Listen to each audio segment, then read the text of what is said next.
Assalamualaikum warahmatullahi wabarakatuh. Kami dari kelompok 2 ingin mempresentasikan hasil tugas kelompok 2 yaitu akuntansi menengah pertama chapter 7.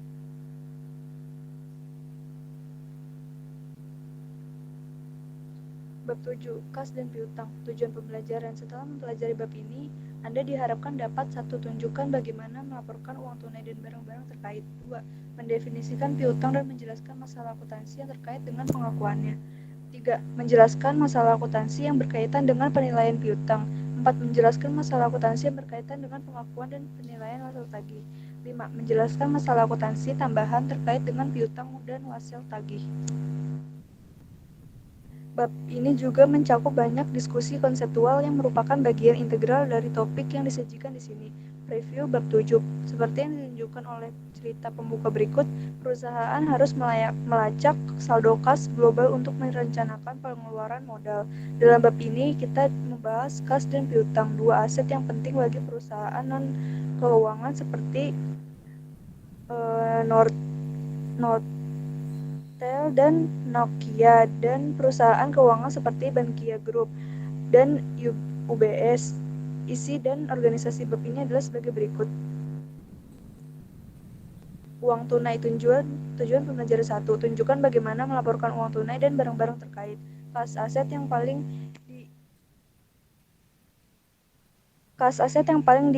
liquid adalah alat tukar standar dan dasar untuk mengukur dan menghitung semua pos lainnya. Perusahaan umumnya mengklasifikasikan uang tunai sebagai aset lancar.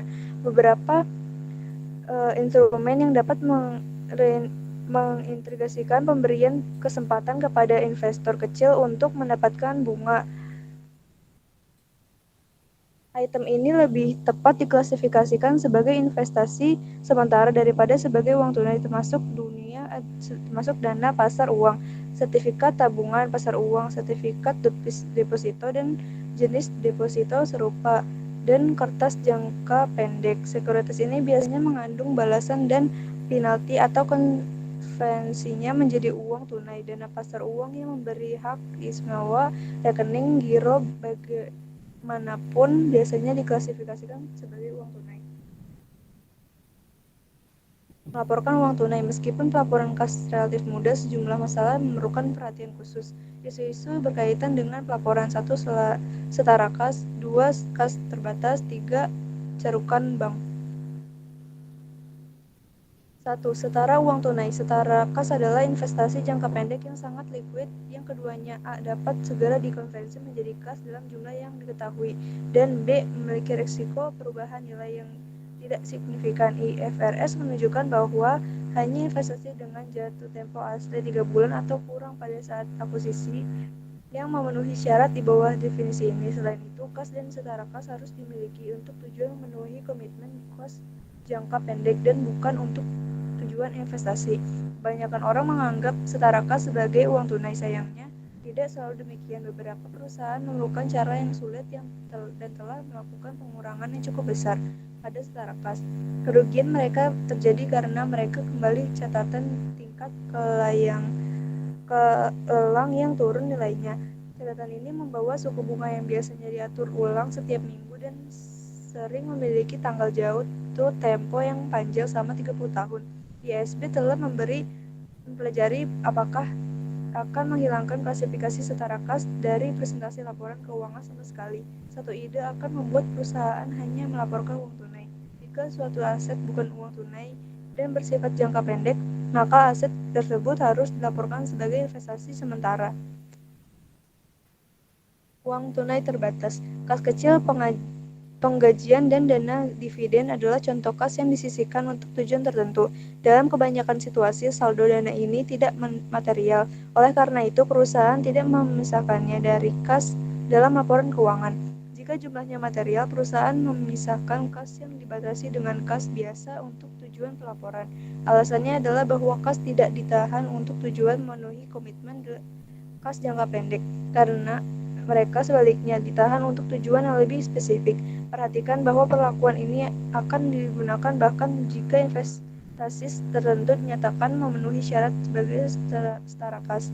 Untuk menghindari penyesuaian investor tentang jumlah kas yang tersedia untuk memenuhi kewajiban berulang, perusahaan harus menyatakan secara terpisah simpanan yang dibatasi secara hukum yang dimiliki sebagai saldo kompensasi terhadap pengaturan pinjaman jangka pendek di antara kas dan item setara kas dalam aset-aset lancar.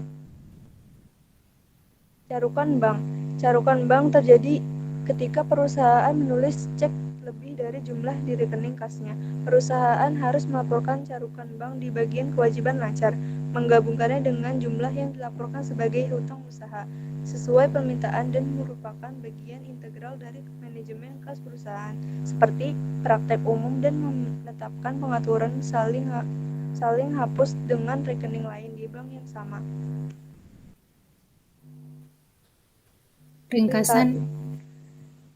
Ringkasan item terkait uang tunai. Kas dan setara kas termasuk alat tukar dan sebagian besar instrumen yang dapat dinegosiasikan. Jika item tersebut tidak dapat dengan cara dikonversi ke koin atau mata uang, perusahaan secara terpisah mengklarifikasinya sebagai investasi, piutang, atau biaya dibayar di muka. Perusahaan memisahkan dan mengklarifikasi kas yang tidak tersedia untuk pembayaran kewajiban yang ditempa saat ini di bagian aset tidak lancar. Ilustrasi 7.2 merangkum klarifikasi pos-pos yang terhubung dengan kas. Ini adalah ilustrasi 7.2. Masalah yang berkembang. Apa yang dihitung oleh uang tunai, apa yang harus dimasukkan dalam saldo kas, telah menjadi bahan perdebatan seperti yang telah kita pelajari. Perusahaan melaporkan kas dan setara kas sebagai kas pada laporan posisi keuangan mereka. Untuk saldo yang tidak dilaporkan secara tunai tetapi harus tersedia dalam waktu yang relatif singkat untuk membayar persediaan karyawan atau pengeluaran lainnya. Perusahaan memiliki berbagai tarif parkir. Seperti yang ditunjukkan pada grafik yang berdekatan, obligasi koperasi lebih disukai karena cukup aman stabil, memberikan PRMI hasil yang lebih besar dibandingkan dengan sekuritas treasury. Sepertinya strategi yang baik selama MTN perusahaan dapat melakukan pembayaran mereka. Namun jika ekonomi mengalami penurunan, mirip dengan investasi dalam catatan tingkat lelang, investasi ini mungkin bukan setara kas yang sebenarnya. Berbagai anggota komunitas akuntansi internasional telah mulai mengekspresikan perspektif mereka tentang akuntansi yang tepat untuk mengembalikan pseudo-currency. Baik Dewan Penetapan Standar Australia dan Jepang telah menyatakan pendapat mereka tentang masalah ini, mengingat bahwa kerangka akuntansi dan pelaporan saat ini tidak mempertimbangkan cryptocurrency. Beberapa mendesak pembuatan standar regulator untuk memberikan panduan dan mengembangkan kerangka kerja akuntansi untuk kepemilikan cryptocurrency, termasuk biaya yang terkait dengan upaya penambangan. Piutang. Tujuan belajar 2. Mendefinisikan piutang dan menjelaskan masalah akuntansi terkait dengan pengakuannya. Piutang atau sering disebut dengan pinjaman dan piutang adalah klaim terhadap pelanggan dan pihak lain atas uang, barang, dan jasa. Contoh pinjaman adalah lembaga keuangan seperti HSBC yang memberikan dana kepada Fiat. Contoh piutang adalah perusahaan seperti Airbus yang mencatat piutang ketika menjual pesawat secara kredit ke All Nippon Airways. Untuk tujuan diskusi, kami hanya akan menggunakan istilah piutang yang berarti pinjaman dan piutang. Untuk tujuan laporan keuangan, perusahaan mengklarifikasikan piutang sebagai lancar atau jangka pendek atau tidak lancar atau jangka panjang. Perusahaan mengharapkan untuk menagih piutang lancar dalam waktu 1 tahun atau selama siklus operasi saat ini. Dan yang lebih lama, mereka mengklasifikasikan semua piutang lain secara tidak lancar. Piutang diklasifikasikan lebih lanjut dalam laporan posisi keuangan sebagai piutang usaha atau non-usaha. Pelanggan sering berutang sejumlah perusahaan untuk barang yang dibeli atau jasa yang diberikan. Sebuah perusahaan dapat mengklarifikasikan piutang usaha ini. Biasanya item yang paling signifikan dalam aset lancarnya menjadi piutang dan wesel tagih. Piutang usaha adalah janji lisan dari pembeli untuk membayar barang dan jasa yang dijual. Mereka mewakili akun terbuka yang dihasilkan dari perpanjangan kredit jangka pendek. Dua perusahaan biasanya mengumpulkan mereka dalam waktu 30-60 hari. Misal tagih adalah janji tertulis untuk membayar sejumlah uang pada waktu tertentu di masa depan. Mereka mungkin timbul dari penjualan, pembiayaan, atau transaksi lainnya. Catatan mungkin jangka pendek atau jangka panjang. Piutang non-usaha timbul dari berbagai transaksi. Beberapa contoh piutang usaha adalah 1. Uang muka untuk pejabat karyawan. 2. Uang muka karena perusahaan. 3. Uang jaminan yang dibayarkan untuk menutup kemungkinan kerusakan atau kerugian. 4. Deposito dibayarkan sebagai jaminan kerja atau pembayaran. 5. Piutang dividen dan bunga. 6. Tuntutan terhadap A. Perusahaan asuransi untuk korban yang diderita. B. Terdakwa di bawah gugatan. C. Badan pemerintah untuk pengembalian pajak. D. Pengangkut umum untuk barang yang rusak atau yang hilang. E. Kreditur untuk barang yang dikembalikan, rusak, atau hilang. F. Pelanggan untuk barang yang dapat dikembalikan seperti peti, kontainer, dan lain-lain.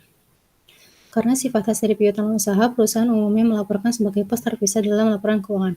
Dasar 3 menunjukkan pelaporan piutang usaha dan non-usaha pada laporan fisik keuangan Henken dan Nokia. Isu dasar dalam akuntansi untuk piutang dan whistle tagih adalah sama, yaitu pengakuan dan penilaian. Kami membahas isu dalam dasar untuk piutang dan whistle berikutnya. Pengakuan. Akun piutang seperti yang ditunjukkan piutang umumnya timbul sebagai bagian dari pengaturan pendapatan. Misalnya jika Lululemon Athletica menjual pakaian yoga kepada Jennifer Burian secara kredit sebesar $100. Kapan Lululemon mengakui pendapatan atau penjualan dan piutang terkait seperti ditunjukkan dalam bab 2, prinsip pengakuan pendapatan menunjukkan bahwa Lululemon harus mengakui pendapatan ketika memenuhi kewajiban kinerja dan mentransfer barang atau jasa kepada pelanggan. Oleh karena itu, situasi Lululemon pakaian yoga dipindahkan kepada Jennifer menguasai pakaian ini. Ketika perubahan kontrol ini terjadi, Lululemon harus mengakui piutang dan pendapatan penjualan. Lululemon membuat entry berikut dengan asumsi bahwa $100 adalah jumlah yang diharapkan untuk diterima dari Jennifer. Konsep perubahan pengendalian adalah faktor penentu dalam menentukan kapan kewajiban kinerja dipenuhi dan piutang diakui. Berikut adalah beberapa indikator kunci yang digunakan untuk menentukan bahwa Lululemon telah ditransfer dan bahwa Jennifer telah memperoleh kendali atas pakaian yoga. Lululemon berhak atas pembayaran pelanggan. Jika Jennifer berkewajiban untuk membayar, itu menunjukkan bahwa kontrol telah diberikan kepada pelanggan. Lululemon telah memberikan hak legal kepada pelanggan. Jika Jennifer memiliki hak legal atas barang, itu menunjukkan bahwa kontrol telah diberikan kepada pelanggan. Lululemon telah mengalihkan kepemilikan fisik barang. Jika Jennifer memiliki kepemilikan fisik, menunjukkan bahwa kontrol telah diberikan kepada pelanggan. Lululemon tidak lagi memiliki risiko dan manfaat yang signifikan atas kepemilikan barang. Jika Jennifer sekarang memiliki risiko dan manfaat kepemilikan yang signifikan, menunjukkan bahwa kendali telah diberikan kepada pelanggan. Jennifer telah menerima aset tersebut. Pengukuran harga transaksi. Harga transaksi adalah jumlah pertimbangan yang diharapkan perusahaan untuk diterima dari pelanggan sebagai imbalan untuk mentransfer barang atau jasa. Dalam kasus Lululemon, harga transaksi mudah ditentukan karena Jennifer setuju untuk membayar jumlah yang tetap kepada Lemon.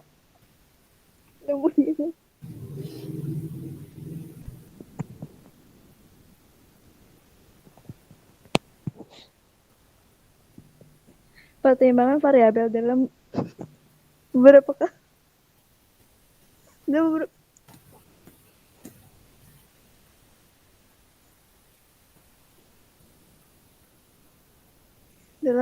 kasus harga barang atau jasa tergantung pada kejadian di masa depan. Peristiwa masa depan ini sering kali mencakup item seperti diskon, pengembalian, dan tunjangan dan bonus kerja. Berikut adalah tempat item yang mempengaruhi harga transaksi dan dengan demikian saldo piutang.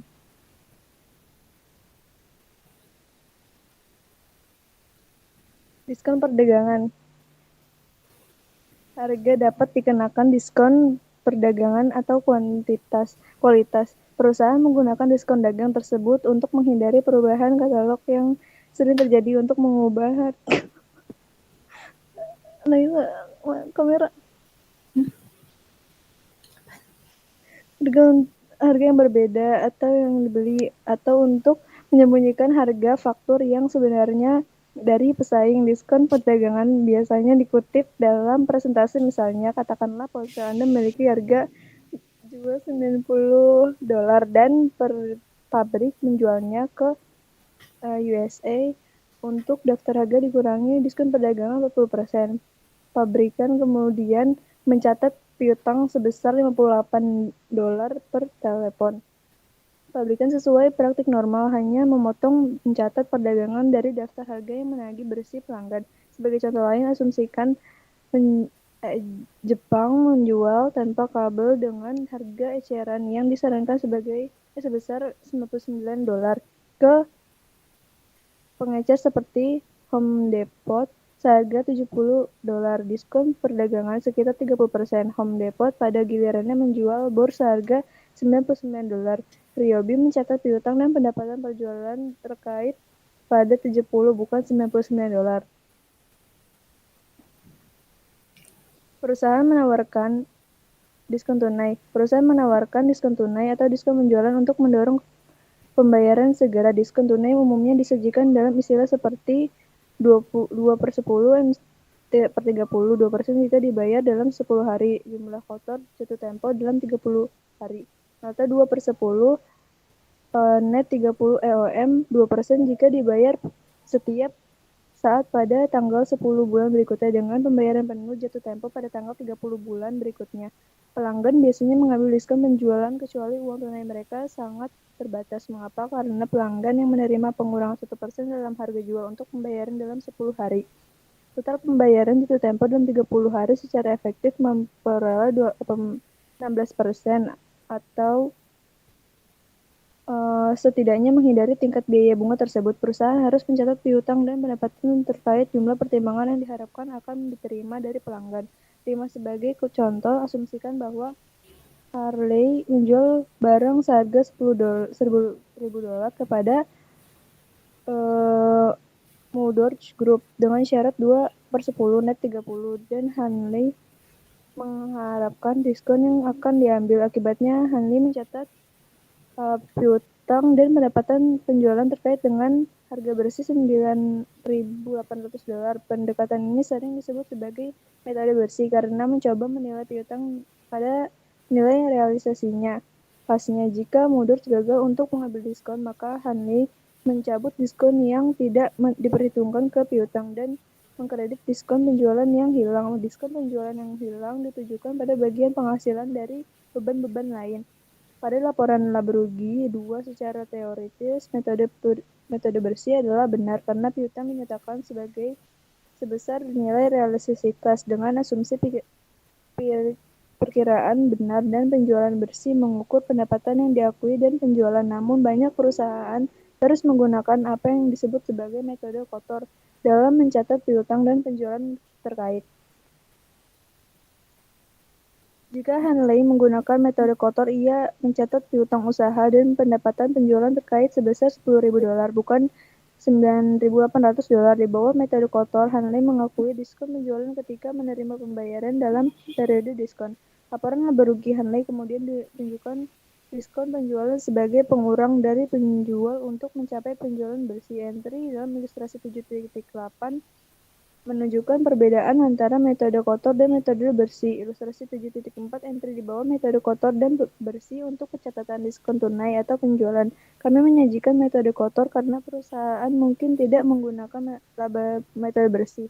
Karena atas kepraktisan, artinya metode bersih memerlukan analisis yang pembukuan tambahan untuk mencatat diskon penjualan yang hilang atas piutang yang telah melewati masa diskon. Jika periode penagihan relatif singkat, baik menggunakan metode bruto atau neto menghasilkan jumlah pendapatan dan piutang yang sama, yaitu sama dengan harga transaksi. Setiap perbedaan yang muncul kemungkinan besar tidak material.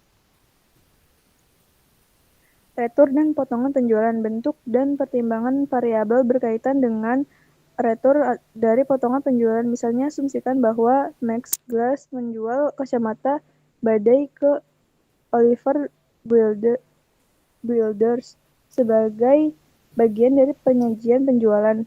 Max menyertakan ketentuan bahwa jika Oliver tidak puas dengan produk tersebut, Max akan memberikan potongan harga pada harga penjualan atau setuju untuk mengambil kembali produk tersebut. Artinya, Max harus mencatat piutang usaha dan mendapatkan terkait pada jumlah pertimbangan yang diharapkan akan diterima. Jumlah yang akan dicatat akan dicangkup perkiraan retur penjualan. Pada 16 Januari 2022, Max memberikan tunjangan sebesar $300 kepada Oliver karena beberapa kacamata badai rusak. Ayat jurnal untuk mencatat transaksi ini adalah sebagai berikut. Return liability 300 di debit dan kreditnya ada akun receivable 300.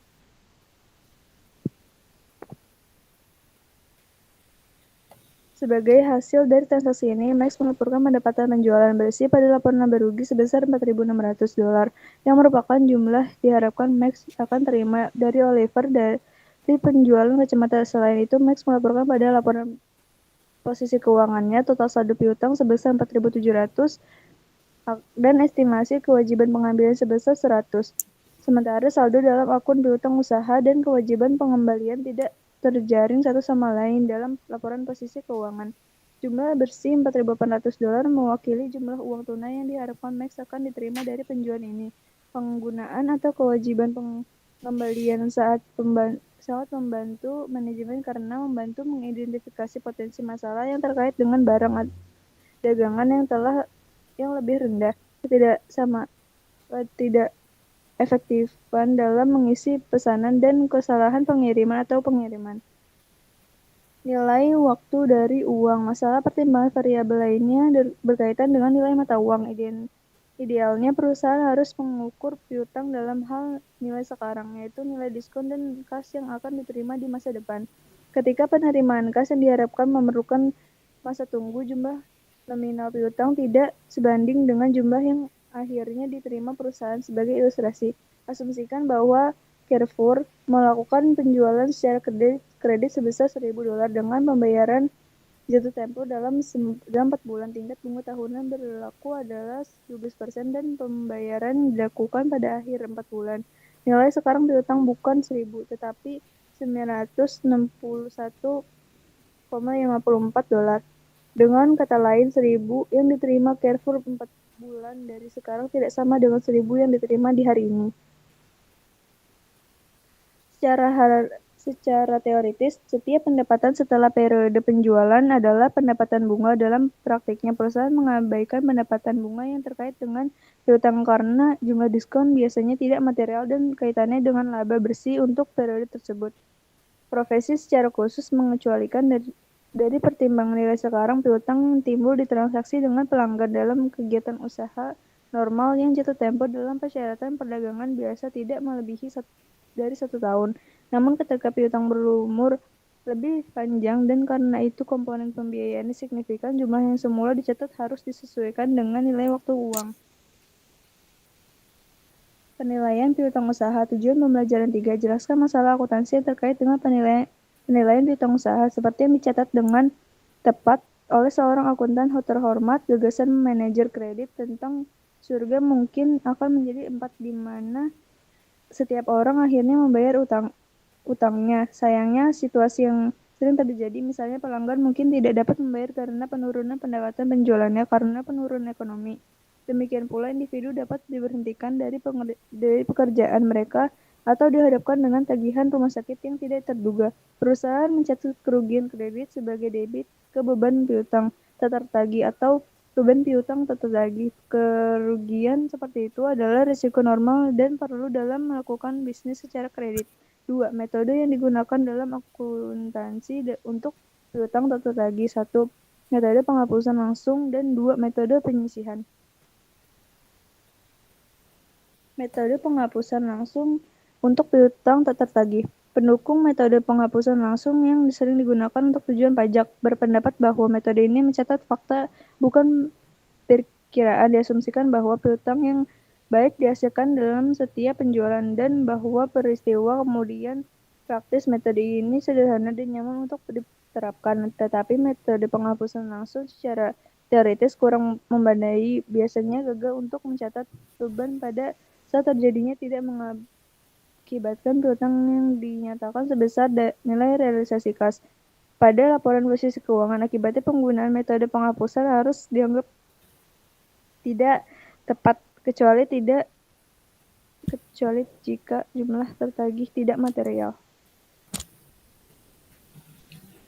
Metode penyisihan piutang tak tertagih. Metode penyisihan piutang tak tertagih melibatkan estimasi piutang tak tertagih pada akhir setiap periode. Hal ini memastikan bahwa perusahaan menyatakan piutang pada laporan posisi keuangan realisasi kas mereka.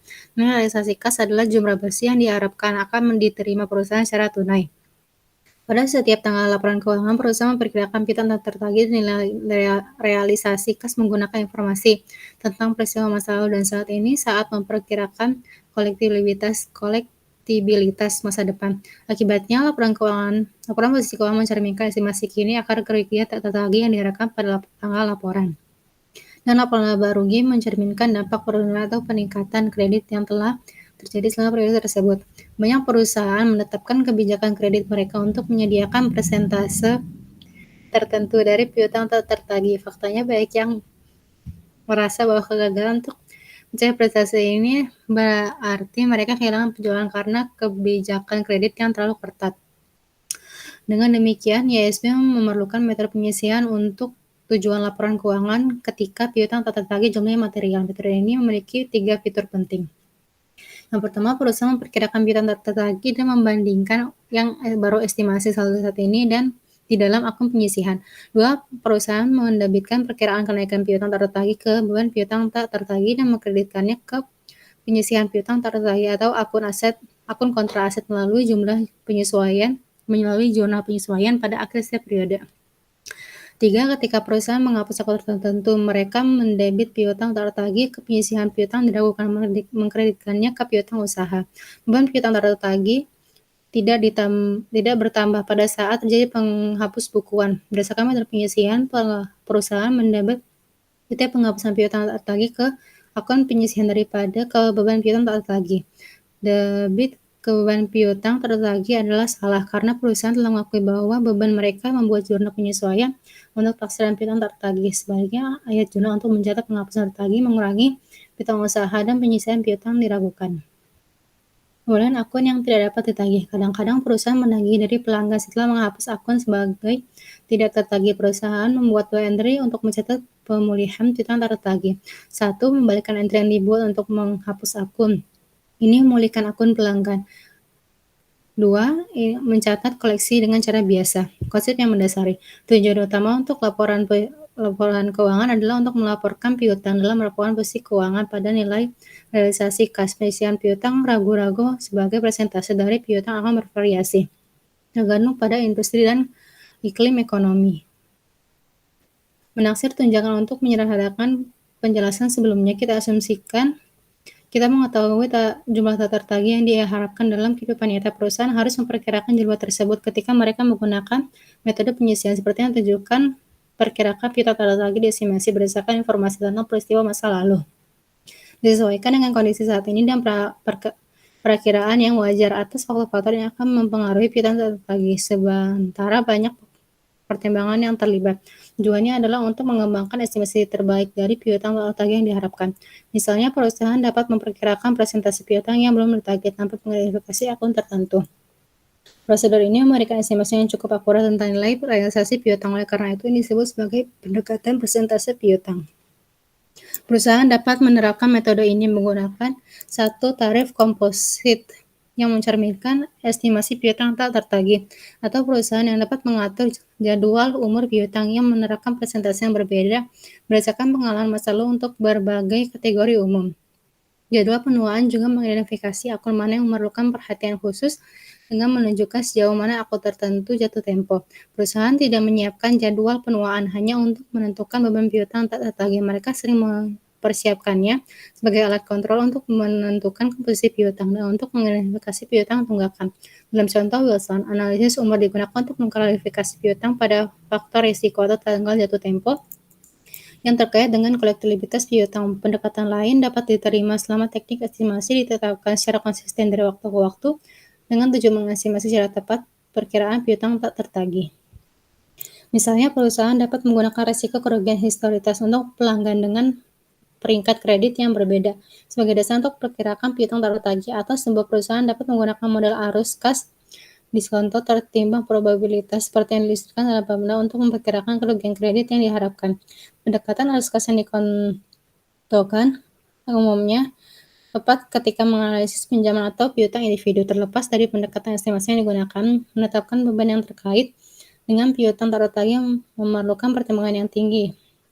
Kekhawatiran baru-baru ini ada bahwa beberapa bank menggunakan penilaian untuk mengelola pendapatan dan melebih-lebihkan jumlah pinjaman yang tertagih pada tahun pendapatan yang baik. Bank dapat menabung untuk hari hujan di periode mendatang. Dalam periode yang kurang menguntungkan, bank dapat mengurangi penyisihan yang terlalu konservatif untuk akun kehilangan pinjaman untuk meningkatkan pendapatan. Not receivable. Tujuan belajar 4. Menjelaskan masalah akuntansi yang berkaitan dengan pengakuan dan penilaian wesel tagih. Wesel tagih didukung oleh surat promes formal, janji tertulis untuk membayar sejumlah uang pada tanggal tertentu di masa depan. Wesel semacam itu adalah instrumen yang tepat yang dapat negosiasikan yang ditandatangani oleh pembuatnya untuk kepentingan penerima pembayaran yang ditunjuk yang dapat sah dan siap menjual atau dengan cara lain mengalihkan wesel tersebut kepada orang lain. Meskipun semua wesel mengandung unsur bunga, karena nilai uang dan waktu, perusahaan mengklasifikasinya sebagai terbunga atau tidak terbunga. Wesel terbunga memiliki tingkat bunga tertentu. Wesel tanpa bunga termasuk bunga sebagai bagian dari jumlah nominalnya. Wesel tetap dianggap cukup liquid. Bahkan jika berjangka panjang karena perusahaan dapat dengan mudah mengubahnya menjadi tunai. Perusahaan sering menerima wesel tagih dari pelanggan yang perlu memperpanjang jangka waktu pembayaran piutang, atau mereka membutuhkan catatan dari pelanggan baru atau berisiko tinggi. Selain itu, perusahaan sering menggunakan wesel dalam pinjaman kepada karyawan dan anak perusahaan, dan dalam penjualan properti, pabrik, dan peralatan.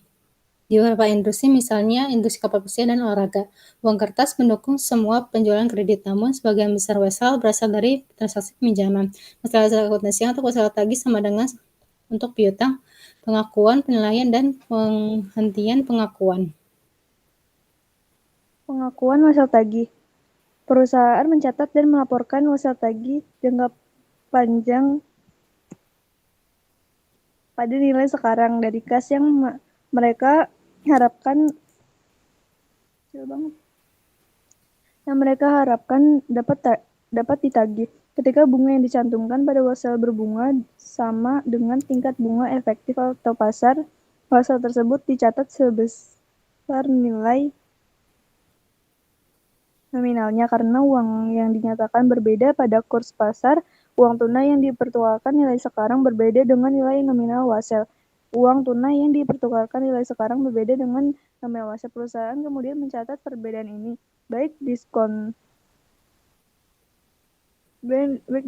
atau premium, dan mengamortisasikannya selama umur wesel untuk mendekati tingkat bunga efektif. Ini menggambarkan salah satu dari banyak situasi di mana konsep nilai waktu uang diterapkan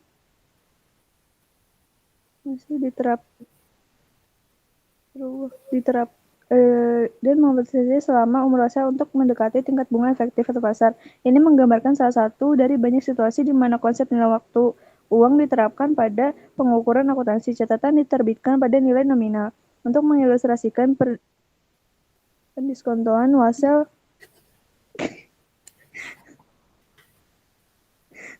yang diterbitkan pada nilai nominal. Asumsikan bahwa Bigelow SA meminjamkan impor 10.000 dengan imbalan 10.000 wesel 3 tahun dengan bunga 10% per tahun. Tingkat bunga pasar untuk wesel dengan risiko serupa juga 10%. Kami menunjukkan diagram yang menggabungkan kedua arus kas pada ilustrasi 7.77. Bigelow menghitung nilai sekarang atau harga tukar uang kertas seperti yang ditunjukkan pada gambar ilustrasi 7.8.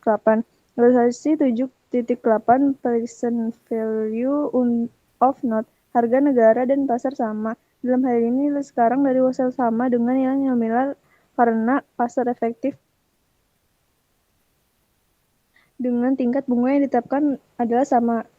Penerimaan wesel sebagai berikut. Bigelow mengakui pendapatan bunga setiap tahun sebagai berikut. Catatan tidak diterbitkan pada nilai nominal. Catatan tanpa bunga. Jika sebuah perusahaan menerima wesel tanpa bunga, nilai sekarang adalah uang tunai yang dibayarkan pada penerbit karena perusahaan mengetahui jumlah masa depan dan nilai sekarang dari wesel tersebut. Maka perusahaan dapat menghitung tingkat bunga. Tingkat ini sering disebut sebagai tingkat bunga implisit. Perusahaan mencatat selisih antara jumlah wesel masa depan muka dan nilai sekarang uang tunai yang dibayarkan sebagai diskon dan mengamortisasikannya ke pendapatan bunga selama umur wesel. Sebagai ilustrasi,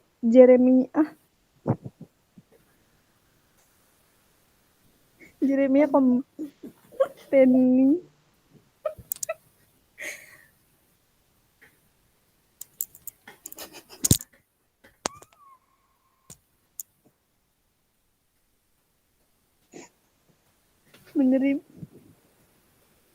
menerima uang tanpa bunga selama 3 tahun senilai 10.000, yang nilai sekarangnya adalah 7.721. Tingkat implisit yang menyamakan total kas yang akan diterima 10.000 pada saat jatuh tempo dengan nilai sekarang dari uang kas masa depan 7.721 adalah 9%. Nilai sekarang dari 1 untuk 3 periode pada 9% adalah 0,77218. Kami menunjukkan diagram waktu yang menggambarkan satu arus kas pada ilustrasi 7.9. Ilustrasi 7.9 diagram waktu untuk nota tanpa bunga. Yeremia mencatat luas lagi untuk nilai sekarang 7.721 sebagai berikut. Note receivable-nya 7.721 dan cash-nya di kredit 7.721. Perusahaan mengamortisasi diskon dan mengakui pendapatan bunga setiap tahun menggunakan metode bunga efektif. Ilustrasi 7.10 menunjukkan amortisasi diskon 3 tahun dan jadwal pendapatan bunga. Berikut adalah ilustrasi 7.10. Jeremia mencatat pendapatan bunga pada akhir tahun pertama dengan menggunakan metode bunga efektif sebagai berikut. Net receivable-nya 698.000 dan interest revenue-nya di kredit 694.000 di akhir tahun. Jeremia meningkatkan piutang wasal dan pendapatan bunga pada saat jatuh tempo. Jeremia menerima nilai nominal uang tersebut. Catatan berbunga. Seringkali tarif yang dinyatakan dan tarif efektif berbeda. Wasal tanpa bunga adalah salah satu contohnya. Untuk mengilustrasikan situasi yang lebih umum, asumsikan bahwa Morgan Group memberikan pinjaman kepada Mary dan sebagai penggantinya menerima wasal 3 tahun 10.000 dengan bunga 10% per tahun. Tingkat bunga pasar untuk wasal dengan resiko serupa adalah 12%. Kami menunjukkan diagram waktu yang menggambarkan kedua arus kas dengan bunga yang dibayarkan setiap tahun pada ilustrasi 7.11. Ilustrasi 7.11 diagram waktu untuk nota bunga. Morgan menghitung nilai sekarang dari dua arus kas seperti yang ditunjukkan pada ilustrasi 7.12. Ilustrasi 7.12 perhitungan nilai sekarang tingkat efektif berbeda dengan tarif yang dinyatakan. Dalam hal ini, karena tingkat bunga efektif 12% melebihi tingkat yang diterapkan 10%, nilai sekarang dari wasal tersebut kurang dari nominal. Artinya, Morgan menukar uang itu dengan harga diskon. Morgan mencatat nilai sekarang dari wasal tersebut sebagai berikut. Note receivable 9.500 di debit, cash-nya di kredit 9.500. Morgan kemudian mengapresiasi diskon dan mengakui pendapatan bunga setiap tahun menggunakan metode bunga efektif. Ilustrasi 7.13 menunjukkan amortisasi diskon 3 tahun dan jadwal pendapatan bunga. Ilustrasi 7.13 jadwal amortisasi diskon metode bunga efektif. Pada tanggal penerbitan uang kas tersebut memiliki nilai sekarang sebesar 9.520. Pendapatan bunga tambahan yang tersebar selama 3 tahun umur wasal sebagai hasilnya adalah 480 euro, 10.000 dan 9.520. Pada akhir tahun, Morgan menerima uang tunai 1.000, namun pendapatan bunganya adalah 1.142. Perbedaan antara 1.000 dengan 1.142 adalah diskon diamortisasi. Morgan mencatat penerimaan bunga tahunan dan amortisasi diskon untuk tahun pertama sebagai berikut. Nilai tercatat wasal sekarang adalah 9.662. Morgan mengulangi proses ini hingga akhir tahun ketiga. Ketika nilai sekarang melebihi nilai normal, wasal tersebut ditukar dengan premi. Perusahaan mencatat premi wasal ditagih sebagai debit dan mengamortisasi dengan menggunakan metode bunga efektif selama umur wasal tersebut sebagai pengurangan tahunan dalam jumlah pendapatan yang diakui. Catatan yang diterima untuk properti barang atau jasa. Ketika wesel diterima dalam pertukaran untuk properti barang atau jasa dalam transaksi tawar-menawar dilakukan secara wajar, tingkat bunga yang dinyatakan adil kecuali salah satu berikut terjadi. 1. Tidak ada tingkat bunga yang disebutkan. 2. Tingkat bunga yang disebutkan termasuk tidak akal. 3. Nilai nominal wesel berbeda secara material dari harga jual tunai untuk saat ini untuk item yang sama atau serupa atau dari nilai wajar saat ini dari instrumen utang.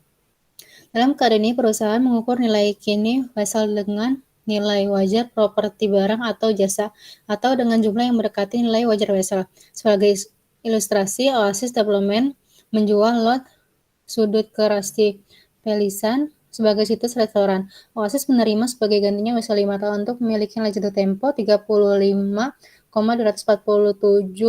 dan tanpa tingkat bunga yang ditentukan. Tanah ini awalnya seharga $14.000 untuk Oasis. Pada tingkat penjualan, tanah tersebut memiliki nilai wajar $20.000. Mengingat kriteria di atas, Oasis menggunakan nilai wajar tanah $20.000 sebagai nilai sekarang dari wesel tersebut. Oleh karena itu, Oasis mencatat penjualannya sebagai net receivable $20.000 pada land, $14.000 dan gain on disposal of land $6.000. Oasis mengamortasikan diskon ke pendapatan bunga selama 5 tahun nomor wesel menggunakan metode bunga efektif. Pilihan suku bunga dalam transaksi wesel, faktor lain yang terlibat dalam pertukaran seperti nilai wajar properti, barang atau jasa, menentukan tingkat efektif atau real. Namun, jika perusahaan tidak dapat menentukan nilai wajar tersebut karena wesel tersebut tidak memiliki pasar yang siap, maka menentukan nilai kini dari wesel tersebut lebih sulit. Untuk memperkirakan nilai sekarang dalam wesel dalam keadaan seperti itu, perusahaan harus memperkirakan tingkat bunga yang berlaku yang mungkin berbeda dari tingkat bunga yang dinyatakan. Proses pendekatan suku bunga ini disebut imputasi. Tingkat bunga yang dihasilkan disebut tingkat bunga yang diperhitungkan. Tarif yang berlaku untuk instrumen serupa dari penerbit dengan peringkat kredit yang sama mempengaruhi pilihan suku bunga. Perjanjian yang membatasi agunan jadwal pembayaran dan suku bunga utama yang ada juga mempengaruhi pilihan perusahaan menentukan tingkat bunga yang diperhitungkan saat menerima wesel. Ini mengabaikan perubahan selanjutnya dalam suku bunga yang berlaku. Penilaian wesel tagih. Seperti piutang usaha, perusahaan mencatat dan melaporkan wesel tagih jangka pendek pada nilai realisasi kasnya, yaitu pada jumlah nominalnya dikurangi sama penyisihan yang diperlukan. Penyisihan piutang wesel utama adalah penyisihan piutang yang dilakukan. Perhitungan estimasi yang terlibat dalam menilai wesel tagih jangka pendek dalam mencatat beban piutang paruh tagih dan penyisihan terkait persis paralel dalam piutang usaha. Perusahaan perkirakan jumlah piutang paruh tagih dalam analisis piutang. Seperti dibahas sebelumnya, piutang dengan komponen pembiayaan yang signifikan melibatkan masalah estimasi tambahan. Akibatnya, ISB telah menetapkan pedoman untuk pendekatan alternatif yang dapat digunakan untuk perkirakan penurunan nilai instrumen keuangan. Masalah lain terkait piutang. Tujuan belajar 5, jelaskan masalah akuntansi tambahan yang terkait dengan piutang dan wesel tagih. Masalah tambahan terkait dengan piutang adalah 1. Pengertian pengakuan piutang. 2. Presentasi dan analisis. 1. Situasi terjadi ketika piutang tidak lagi mendapatkan layanan apapun, yaitu hak kontraktual atas arus kas piutang tak ada lagi. Misalnya jika Unilever memiliki piutang dari pelanggan dan menyatakan pilot nilai piutang ini telah keluar. Demikian pula jika ketika Unilever menagih piutang pada saat jatuh tempo, Unilever menghapus piutang ini dari pembukuannya. Dalam kedua kasus tersebut, Unilever tidak lagi memiliki hak kontraktual atas piutang ini. Akibatnya piutang tersebut diberhentikan pengakuannya. Situasi kedua sering terjadi jika Unilever mengalihkannya, atau misalnya menjual piutang ini ke perusahaan lain. Dengan demikian, mengalihkan risiko dan manfaat kepemilikan ke perusahaan lain ini. Sebagai contoh, jika Gracia Company menjual piutang ke Hold Inc. dan mengalihkan semua risiko dan manfaat kepemilikan kepada Hold, piutang tersebut diberhentikan pengakuannya. Meskipun pedoman ini jelas, terkadang sulit untuk menilai apakah sebagian atau semua risiko dan pemanfaatan kepemilikan dialihkan. NS diskusi berikut menyoroti isu-isu kunci terkait dengan pengalihan piutang. Transfer piutang. Ada berbagai alasan pengalihan piutang kepada pihak lain, misalnya untuk mempercepat penerimaan kas dari piutang. Perusahaan dapat mentransfer piutang ke perusahaan lain untuk mendapatkan uang tunai. Selain itu, untuk alasan kompetitif, menyediakan pembiayaan penjualan untuk pelanggan hampir wajib di baik industri. Dalam penjualan barang tahan lama seperti mobil, truk, dan peralatan industri dan pertanian, komputer, dan peralatan, sebagai besar penjualan dilakukan berdasarkan kontrak angsuran. Banyak perusahaan besar di industri ini telah menciptakan perusahaan yang dimiliki sebelumnya yang mengkhususkan diri dalam pembiayaan piutang. Kedua, pemegang Kedua, pemegang dapat menjual piutang karena uang terbatas dan akses kredit normal tidak tersedia atau juga terlalu mahal. Juga perusahaan dapat menjual piutangnya bukan meminjam untuk menghindari pelanggaran perjanjian pinjaman yang ada. Terakhir, penagihan dan penagihan piutang seringkali memakan waktu dan biaya perusahaan seperti Mastercard, Visa, dan American Express mengambil alih proses penagihan dan memberikan uang tunai langsung kepada pedagang. Sebaliknya, beberapa pembeli piutang kembalinya untuk memperoleh perlindungan hukum atas hak kepemilikan yang diberikan kepada pembeli akses versus hak yang lebih rendah yang diberikan kepada kreditur terjamin. Selain itu, bank dan lembaga pemberi pinjaman lainnya mungkin perlu memberi piutang karena batas pinjaman yang sah. Artinya mereka tidak dapat membuat pinjaman tambahan, tapi mereka dapat membeli piutang dan membebankan biaya untuk layanan ini. Pengalihan piutang kepada pihak ketiga untuk mendapatkan uang tunai terjadi dalam salah satu dari dua cara. Yang pertama, penjualan piutang. Yang kedua, pinjaman yang untuk dijamin.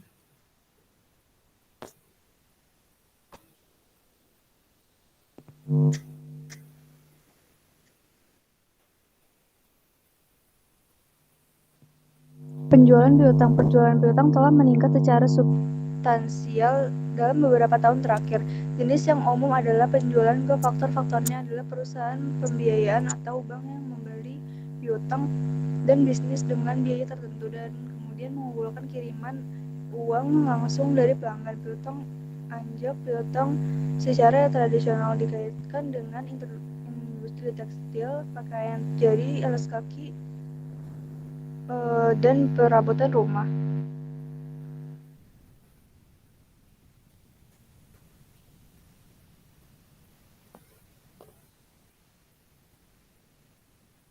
Next.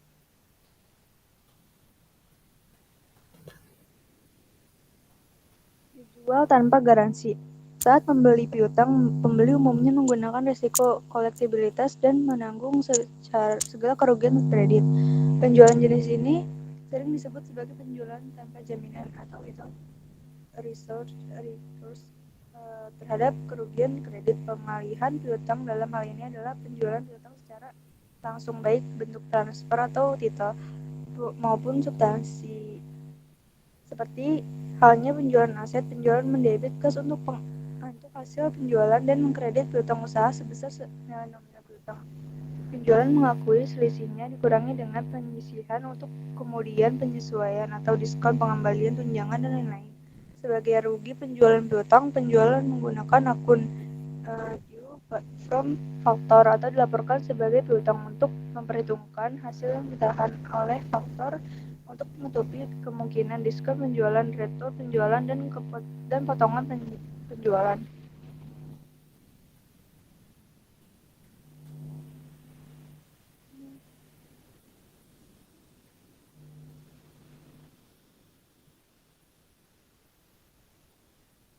Sebagai ilustrasi, Grace Textile memfaktorkan 500.000 piutang usaha dengan komersial faktor tanpa jaminan atau tanpa jaminan. Grace Textile mentransfer catatan piutang de komersial faktor yang akan menerima penagihan faktor komersial menilai biaya keuangan sebesar 3% dari jumlah akun piutang dan mempertahankan jumlah yang sama dengan 5% dari piutang untuk kemungkinan penyesuaian. Sebagai pengakuan yang di atas, penjualan piutang Grace Textile mencatat kerugian sebesar 15.000 pendapatan bersih. Faktor tersebut akan menjadi selisih antara pendapatan bunga sebesar 15.000 dan jumlah piutang tertagih.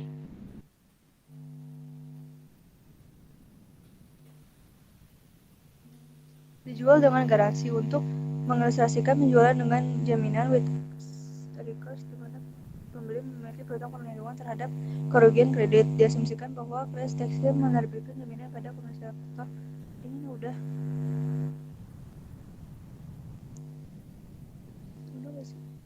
penerbitan pinjaman aman. Perusahaan sering menggunakan piutang sebagai jaminan dalam transaksi pinjaman. Bahkan seseorang kreditur seringkali mengharuskan debitur untuk menunjuk atau menetapkan atau menjaminan 15 piutang sebagai jaminan pinjaman.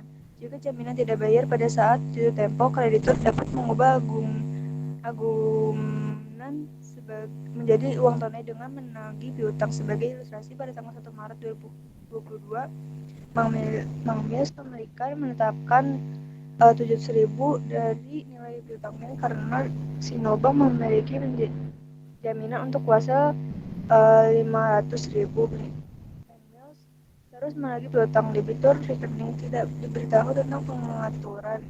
Sinobank menilai beban keuangan sebesar 1% dari piutang dan bunga wasa sebesar 12%. Harus melakukan pembayaran bulanan ke bank untuk semua uang tunai yang dikumpulkan dari piutang. Selain mencatat penagihan piutang, Mingles harus mengakui semua diskon, retur, dan pengurangan dan piutang tidak tertagih setiap bulan.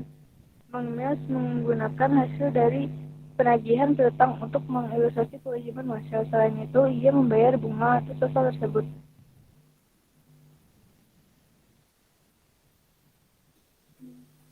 Ringkasan transfer, IASB menggunakan istilah penghentian pengakuan ketika mengacu pada akuntansi untuk mentransfer piutang. Menurut IASB menentukan apakah piutang yang dialihkan dapat dihentikan pengakuannya dan dicatat sebagai penjualan didasarkan pada evaluasi apakah penjualan telah mentransfer secara substansi seluruh risiko dan manfaat kepemilikan aset keuangan.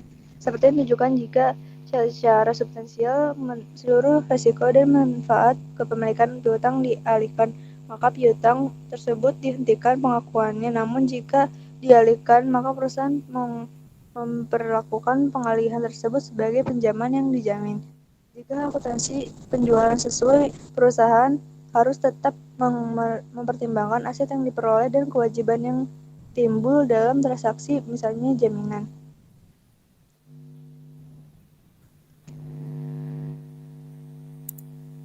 Presentasi dan analisis.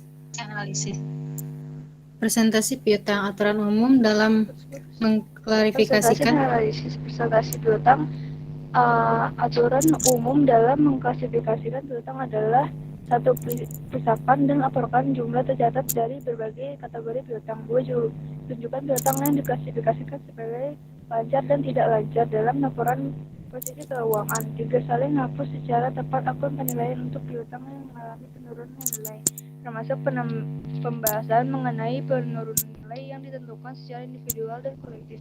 4, pengungkapan nilai wajar piutang dengan cara memungkinkan perbandingan dengan jumlah tercatat piutang. 5, mengungkapkan informasi untuk menilai risiko kredit yang melekat pada piutang yang memberikan informasi tentang piutang yang belum jatuh tempo dan tidak mengalami penurunan nilai. B, jumlah tercatat piutang yang seharusnya telah lewat jatuh tempo dan mengalami penurunan nilai tetapi persyaratannya telah dinegosiasi ulang. Yang C, untuk piutang yang telah jatuh tempo atau mengalami penurunan nilai diberikan analisis umum piutang yang telah jatuh tempo pada akhir periode pelaporan. 6, mengungkapkan piutang yang dijadikan jaminan. 7, mengungkapkan semua konsentrasi risiko kredit yang signifikan yang timbul dari piutang. Perputaran piutang, analisis sering menghitung rasio keuangan untuk mengevaluasi likuiditas piutang perusahaan. Untuk menilai likuiditas piutang, mereka menggunakan perputaran piutang. Rasio ini mengukur beberapa kali rata-rata sebuah perusahaan mengumpulkan piutang selama periode tersebut. Rasio dihitung dengan membagi bersih penjualan dengan rata-rata bersih piutang yang beredar selama tahun tersebut. Secara teoritis, pembilang seharusnya hanya memasukkan penjualan kredit bersih, tetapi informasi ini seringkali tidak tersedia. Namun memasukkan penjualan kredit bersih, tetapi informasi ini seringkali tidak tersedia. Namun jika jumlah relatif dari penjualan kredit dan tunai tetap cukup konstan, tren yang ditunjukkan oleh rasio akan tetap valid, kecuali faktor musiman yang signifikan. Rata-rata piutang yang beredar dapat dihitung dari saldo awal dan akhir piutang usaha bersih. Informasi ini menunjukkan seberapa sukses perusahaan dalam menagih piutangnya. Jika memungkinkan, jadwal penuaan juga harus disiapkan untuk membantu menentukan beberapa lama paling telah beredar. Perputaran piutang yang memuaskan mungkin terjadi karena piutang tertentu dikumpulkan dengan catatan meskipun yang lain telah beredar untuk jangka waktu yang relatif lama. Jadwal penuaan akan mengungkapkan pola seperti itu. Konsep yang mendasari penyediaan informasi yang akan membantu pengguna menilai likuiditas perusahaan saat ini juga harus perspektif dengan tujuan utama akuntansi. seringkali perputaran piutang diubah menjadi menjadi hari untuk menagih piutang atau hari beredar periode penagihan rata-rata. Dalam hal ini 14,9 dibagi menjadi 365 hari sehingga menjadi 24,5 hari. Perusahaan sering menggunakan rata-rata periode penagihan untuk menilai efektivitas kredit kebijakan kredit dan penagihan mereka. Aturan umumnya adalah bahwa periode penagihan rata-rata tidak boleh melebihi jangka waktu kredit. Artinya jika nasabah diberikan jangka waktu 60 hari untuk pembayaran, maka rata-rata waktu penagihan tidak boleh terlalu banyak melebihi 60 hari. Latihan soal chapter 5. Soal yang pertama, L5.2 atau L1,2 klarifikasi neraca laporan posisi keuangan berikut ini adalah keterangan dari laporan posisi keuangan Nikos SPA. A. Aset lancar. 1. Investasi. 2. Properti pabrik dan peralatan. 3. Aset berwujud. 4. Aset lainnya. B. Aset lancar. C. Ekuitas. D. Kewajiban lancar. E. Kewajiban saat ini. Instruksi tunjukkan dengan huruf di mana masing-masing ayat tersebut akan diklarifikasikan. 1. Preferensi modal saham. 2. Niat baik. 3. Gaji dan upah yang harus dibayar. 4. Hutang. 5. Bangunan. 6. Perdagangan aset berharga. 7. Bagian lancar dari hutang jangka panjang. 8. Paten. 9. Penyisihan piutang ragu-ragu. 10. Piutang. 11. Akumulasi pengalihan komprehensif lain. 19. Hasil bayar. 13. Kelengkapan. 14. Bagi modal biasa. 15. Tanah. 16. Dana perusahaan obligasi. 17. Persediaan. 18. Asuransi BRI muka. 19. Hutang obligasi. 20. Pajak penghasilan terutang. Jawabannya yang 1H, 2D, 3F, 4F, 5C, 6A, 7F, 8A, 9G, 10H, 11B, 12F, 13A, 14H, 15C, 16B, 17A, 18A, 19G, 20F. Soal kedua, L5.10 atau LO1.2 kewajiban lancar. Mary Pires adalah pengendali Arnold Corporation dan bertanggung jawab atas penyusunan laporan posisi keuangan tahun ini. Transaksi berikutnya terjadi sepanjang tahun. A. Bonus untuk karyawan kunci berdasarkan pendapatan bersih untuk tahun 2022 diperkirakan mencapai $150.000. B. Pada tanggal 1 Desember 2022, perusahaan meminjam $900.000 dengan bunga 8% per tahun. Bunga dibayarkan setiap triwulan. C. Penjualan kredit untuk tahun tersebut sebesar $10 juta. Penyisihan beban Arnold untuk piutang ragu-ragu diperkirakan sebesar 2% dari penjualan kredit. D. Pada tanggal 15 Desember 2022, perusahaan mengumumkan dividen 2% per share atas 40.000 saham biasa yang beredar yang akan dibayar pada tanggal 5 Januari 2023. Selama tahun tersebut, uang muka pelanggan sebesar $160.000 diterima. $50.000 dari jumlah diperoleh pada tanggal 31 Desember 2022. Instruksinya untuk setiap item di atas, tunjukkan jumlah dolar yang akan dilaporkan sebagai kewajiban lancar. Jika liabilitas dilaporkan, mengapa? Jawabannya A. Agar suatu kewajiban dilaporkan untuk litigasi yang terancam jumlahnya dan pembayarannya akan dapat diperkirakan karena kondisi saat ini tidak dipenuhi oleh aktual yang diperlukan. B. Kewajiban lancar sebesar 150.000 harus dicatat. C. Kewajiban lancar untuk bunga yang harus dibayar sebesar $4.000 dari $600.000 dikali 8% kali setengah harus dilaporkan. Juga hasil bayar $600.000 harus menjadi kewajiban lancar jika dibayar selama 1 tahun. D. Meskipun beban piutang tertagih sebesar $300.000 harus didebit dan penyisihan piutang tertagih dikaretkan sebesar $300.000. E. Kewajiban lancar sebesar $80.000 harus dilaporkan. F. Uang muka pelanggaran sebesar $110.000 akan dilaporkan sebagai kewajiban lancar. Soal P5.2. LO1.2 penyusunan laporan posisi keuangan berikut adalah sejumlah pos-pos laporan posisi keuangan Mantonia SE untuk tahun berjalan 2019. Instruksinya, siapkan laporan posisi keuangan diklasifikasikan dalam bentuk yang baik. Bagikan modal saham biasa yang diautorisasi adalah 400.000 saham dan saham preferen. Modal saham yang diotorisasi adalah 20.000 saham. Asumsikan bahwa hasil tagih dan hasil bayar adalah jangka pendek, kecuali dinyatakan biaya yang nilai wajar sekuritas yang diperdagangkan adalah sama. Jawabannya, yang pertama itu ada current asset, isinya ada cash 360.000, debit investment 121.000, notes receivable-nya 445.700, income tax-nya 97.630, inventory-nya 239.800, prepaid expense-nya 87.920. Jadi total current asset-nya itu 1.352.050. Property, plant, dan equipment. Ribunya ada land 480.000, buildings-nya 4.640.000. Ada di buildings itu ada lesnya accumulated depreciation buildings ya 270.200. Jadi totalnya 1.369.800. Lalu ada equipmentnya 1.470.000. Ada less akumulasi depreciation equipmentnya 292.000. Jadi totalnya itu 3.227.800. Lalu ada intangible asset, ada goodwillnya 125.000. Jadi total asetnya itu 4.504.850. Lalu ada yang kedua itu liabilities and stakeholders equity. Ada current liabilities, di bawahnya ada account payable 490.000, notes payable-nya atau to bank-nya itu 265.000, payroll tax payable-nya 177.591, income tax payable-nya 98.362, rent payable-nya 45.000. Jadi total liabilities-nya itu 1.075.900. Long term liabilities di bawahnya ada notes payable, long term 1.600.000, ada bonds payable-nya 300.000, less discount on bonds payable-nya 15.000. Jadi totalnya itu 285.000. Lalu di rent payable-nya long term-nya 180.000. Jadi total liabilities-nya itu 3.440.953. Lalu ada stakeholders equity, capital stock preference